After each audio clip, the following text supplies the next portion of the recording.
বন্ধুরা, আশিক ভাই তান্দুরি চায়ের দোকানে আজকে মামুন ভাই আসছে এবং জিয়াদ ভাই আসছে, রাকিব ভাই আসছে।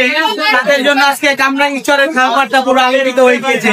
এই যে দেখুন তাদেরকে পরিমাণ ভালোবাসে। আমি নিজেও আসছি তাদের সাথে, খুব একটি আনন্দময় উৎসব এখানে তৈরি হয়েছে আশিক ভাইয়ের জন্য। এই নিয়ে 2 থেকে 3 বার আশিক ভাই এরকম একটা আয়োজন করেছে। আশিক ভাইকে অসংখ্য ধন্যবাদ, যার কারণে কামরাঙ্গীরচরের মানুষ যারা ছিল মামুন ভাইকে দেখার সবাই তারা শখটা পূরণ করতে পারছে।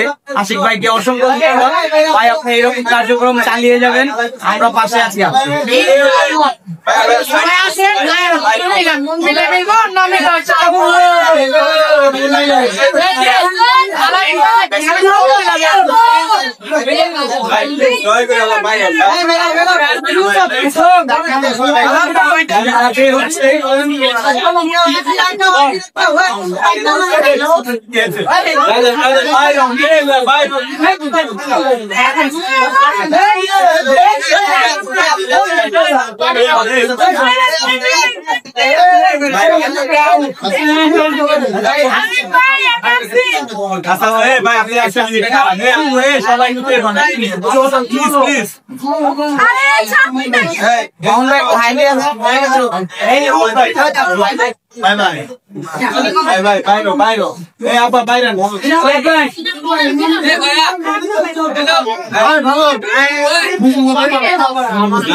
সবচেয়ে সুন্দর সেরা ব্লগ হবে এটা।